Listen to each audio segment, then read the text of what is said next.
Hello. Hi. Thank you for being here.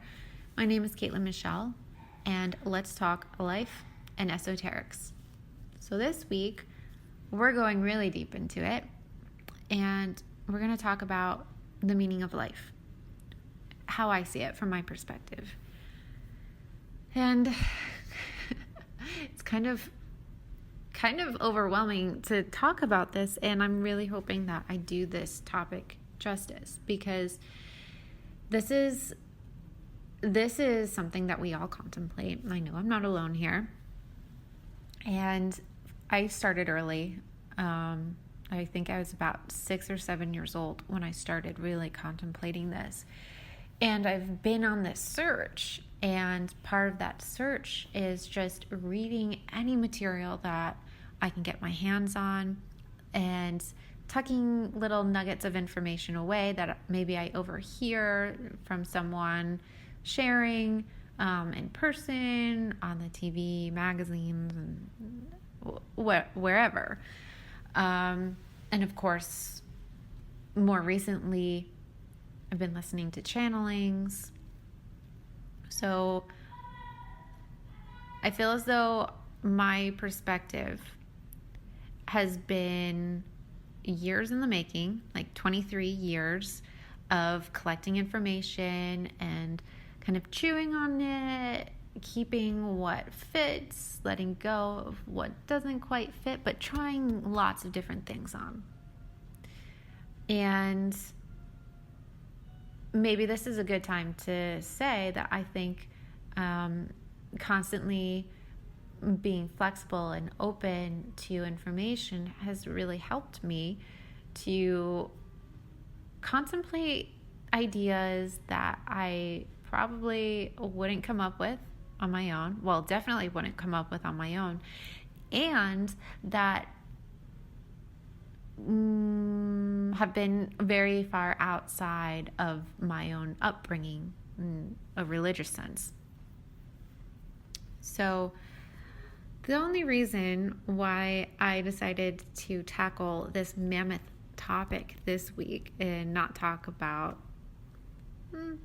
anything else is I got a text from a dear friend of mine, and she said, "I'm curious to hear more about your perspective on the purpose of life.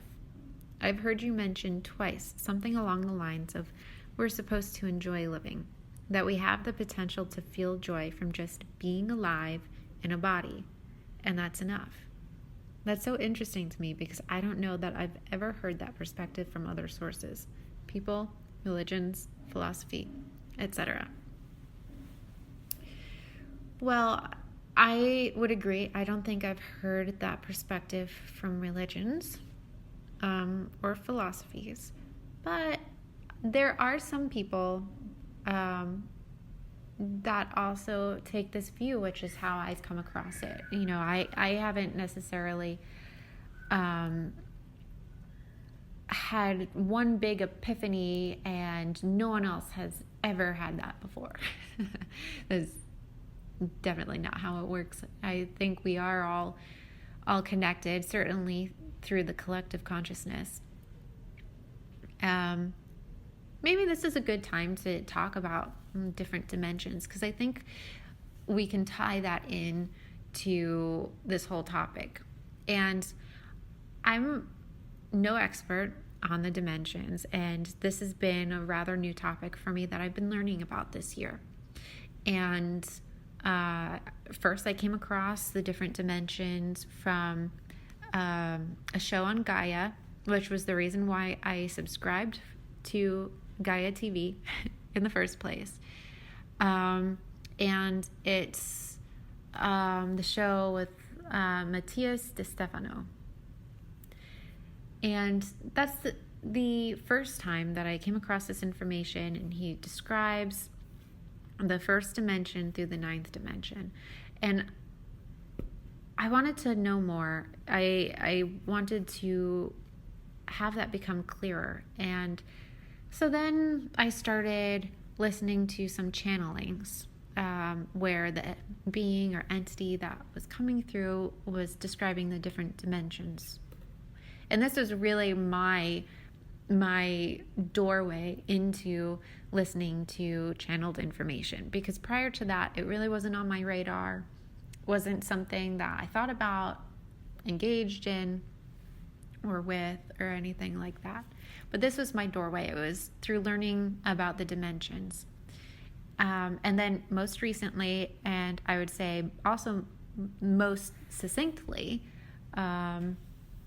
maybe succinct isn't the right word, because I have read 2 books on this, or a book and a half. I'm still reading the second one.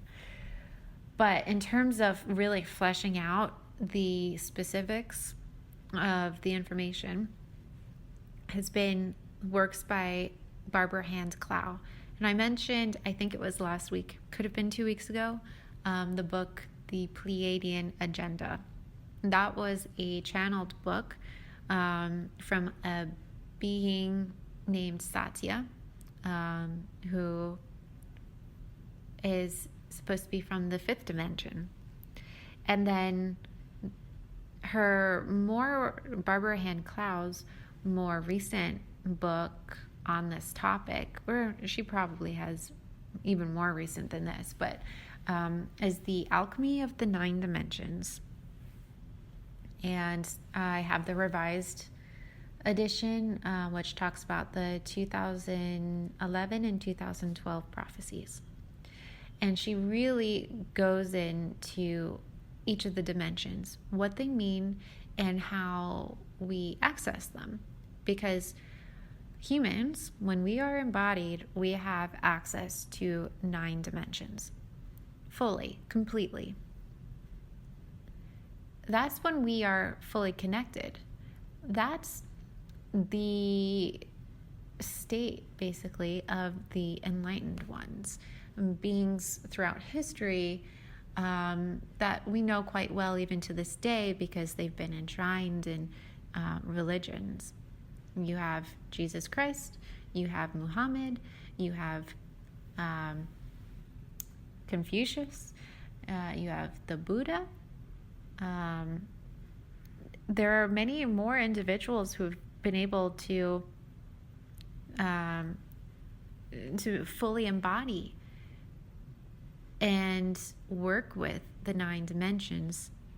It's just, we are here to learn more about it. And I mean, we are here in the 3rd dimension, in our human body, to learn more about it, because it's something that we forgot. So there were just like 5 different threads that I realized I can pick up and run with. But I do want to stay on topic here. So I'll have to explore those other threads soon.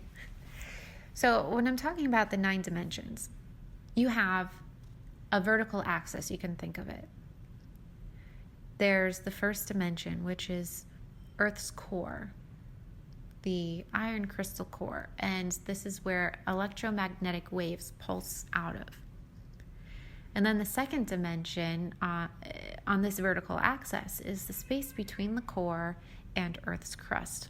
This is the telluric realm, and it's full of minerals and bacteria and all sorts of entities that do have a reality.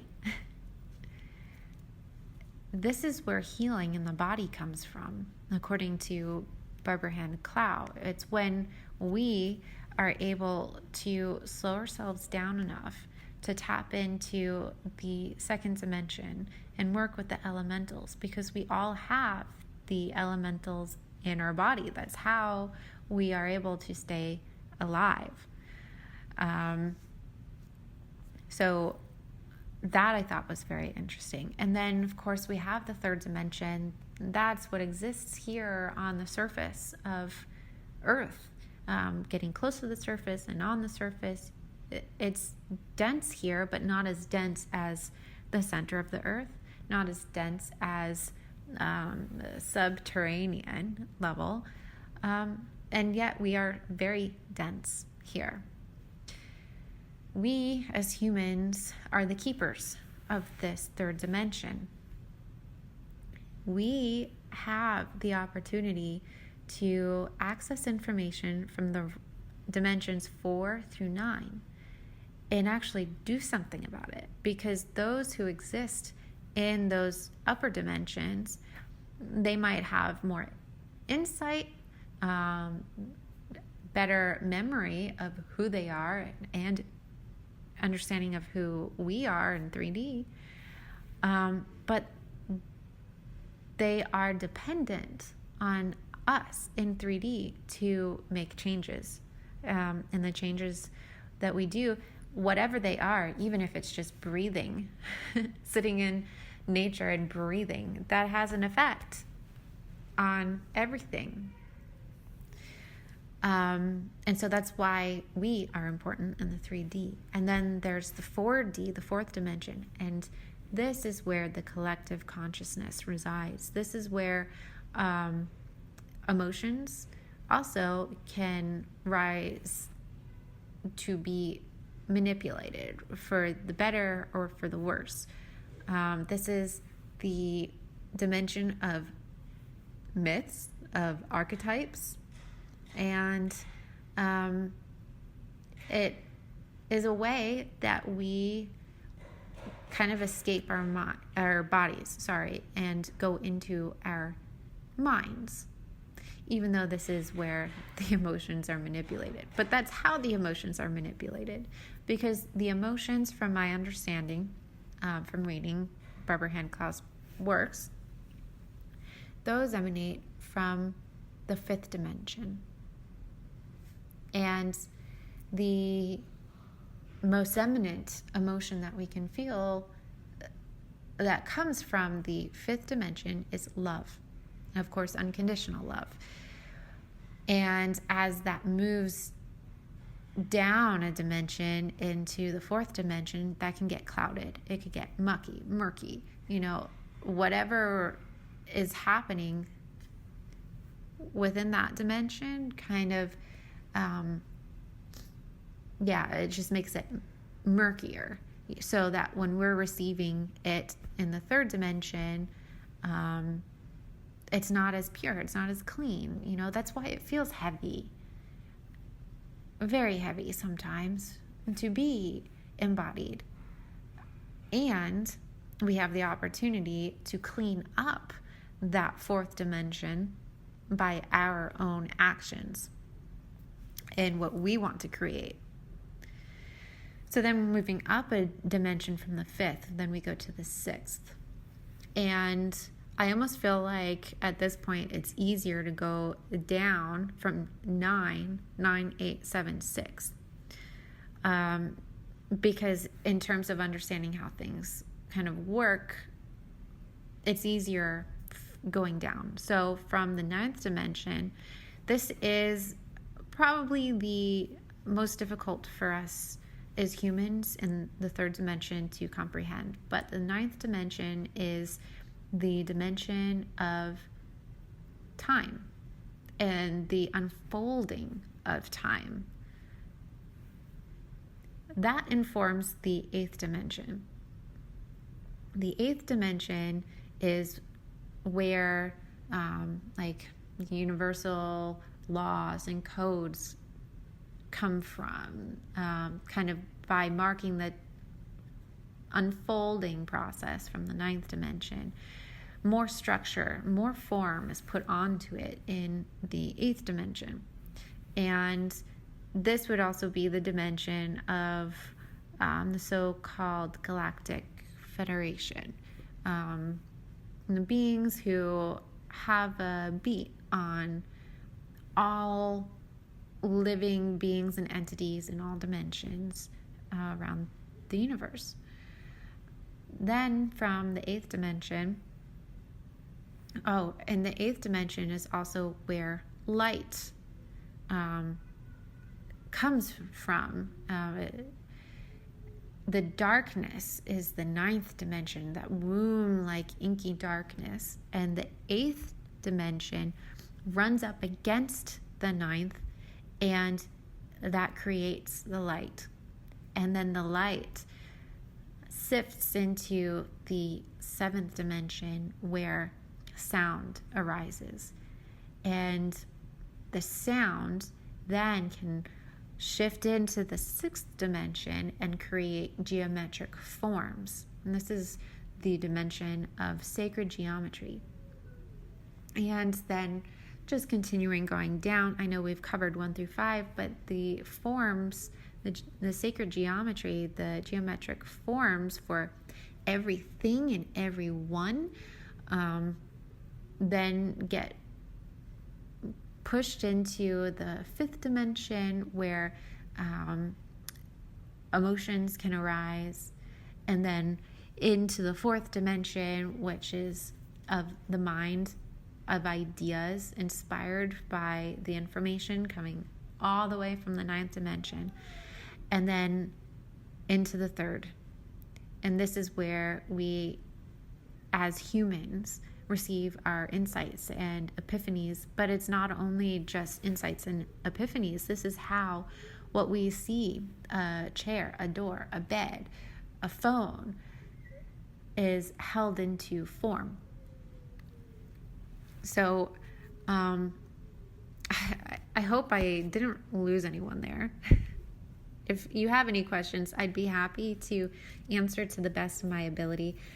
Again, this is just based on my understanding as it is right now, and I'm pulling most of my understanding from Barbara Hand Clow. Okay, so that's my understanding of the dimensions and, kind of very, very broadly how things are working at that level. Then I'd like to say, now with our understanding of the dimensions, that religions and philosophy, those tend to work out of the 4th dimension. And so the way that we interface with that information can be polluted a little bit with all of the foregone or accepted conclusions of reality. And from a very young age, I was a little uncomfortable being told what to believe, and then when I had questions, my questions not really being answered.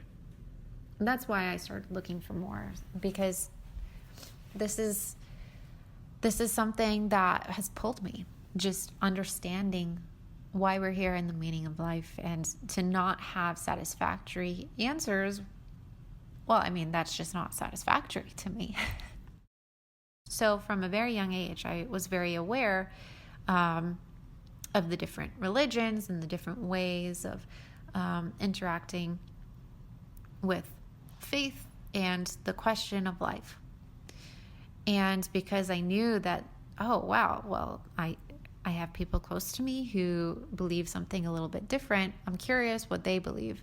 And then I've extended this. I'm curious what people who follow Islam believe, Buddhism, Hinduism, Jainism, Taoism. I've really been interested in hearing what everyone has to say. And I've noticed trends, I've noticed patterns. And then more recently, I've pushed even outside of the more structured belief systems to hear, as I said, channeled information. And some of the channeled information has really dovetailed with my own understanding of from experience.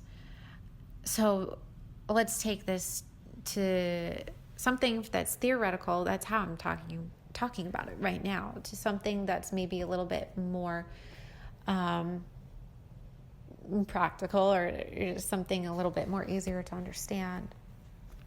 So as a numerologist, I'm aware of the different archetypes, right? So the archetypes exist in the 4th dimension. And I know that the archetype that I'm here to study the most, to learn the most from, is the life path 3.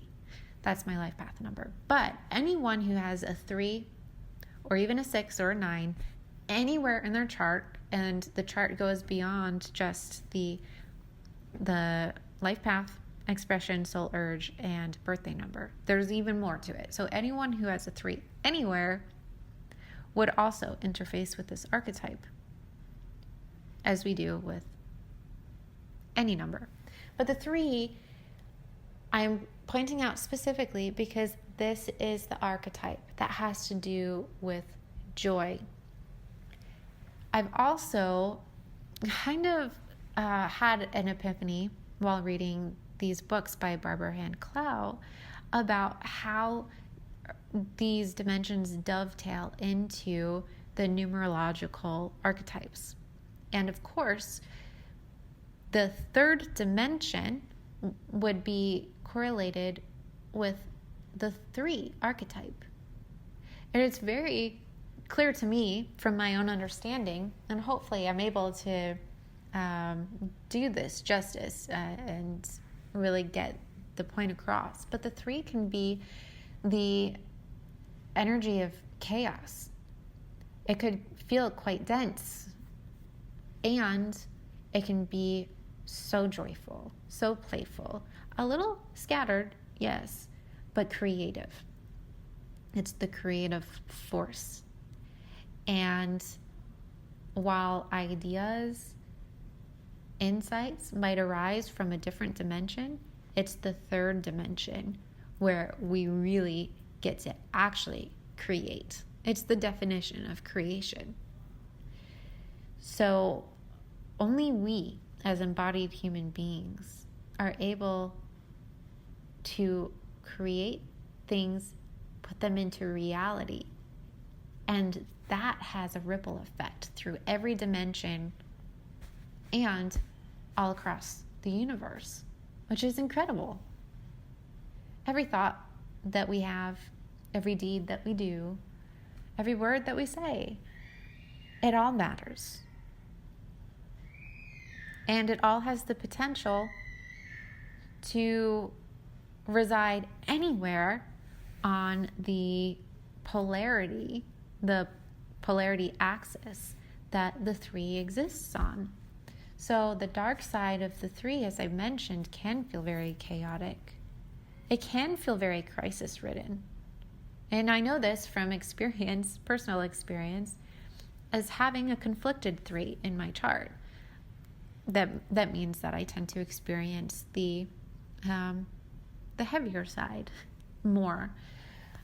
However, there's the opportunity for everyone in the 3rd dimension to access the other side, the other pole, anywhere on this axis of the 3. And I think that is information that has been obscured because it's powerful. The ability to create your own reality can be very threatening to people who don't want everyone to feel empowered. And it's so sad. It's so sad to me. And I am here to empower you. So the 3 energy would be absolutely the perfect way to describe our 3rd dimension. And getting back to the meaning of our lives within this dimension, it's not so much that we come here to experience pain, but pain happens. It's not that we come here to experience all the heaviness that can exist here. That just happens. What we are all capable of doing is transmuting that, but it can be hard, and it can be done when we remember that just being here and existing is powerful, that those that reside in the other dimensions are looking at us, to create the changes that the rest of the dimensions and the universe as a whole needs. And I take that with a lot of sacredness. I think it really behooves us to have integrity and certainly a strong moral and ethical code to support one another and do good deeds so that we can promote a happier, more exuberant energy that emanates out into the all that is. I mean, I really see that being embodied on this earth is a radical act of courage and adventure, because not every spirit gets to do this. Not every spirit chooses to do this or take this opportunity. And also, as being embodied, we get to fast track our soul growth by working through the denseness of this reality. And for our souls to grow in other dimensions can take eons. It could take a very long time. But we are the adventurous souls that are really going at it seriously. So, I mean, we get to work on all sorts of issues from many different angles, or maybe all angles. And then in this way, lifetime after lifetime, our higher selves gain a high level understanding of what it means to just exist, what it means to be. I think we are all aspects of a single source, a single creator, and that single creator had realized the state of I am, and then dared to ask, what can I be? And therefore we spring forth as individuated aspects. And the individuation is important because we get to hold up a mirror and reflect to source, which we are all a part of, what we are just living, and to explore every possibility and every iteration that's possible to be experienced and understood. So I'm really hoping that I did this justice, because there are so many things that I can talk about here, and I'm sure throughout the episodes, upcoming episodes, more will come up. But I'd be really interested in hearing from anyone who would like to share what resonates and what doesn't, and what are your perspectives, because I love hearing different perspectives. This is what feeds all of this. So please be sure to share. You can like and follow on whatever platform you're listening on: Blog Talk Radio, Spreaker, Spotify, iTunes, YouTube, even Facebook. I think we're getting pretty darn close to 30 minutes here. So I'm going to say that just about rounds out the show. And as usual, as we grow here, I hope to open the phone lines to callers. So please stick around for that. And I think as soon as I'm able to do that, it would be really fascinating to engage live in what your thoughts are about all of this. So expect me back here again next Wednesday, and take care.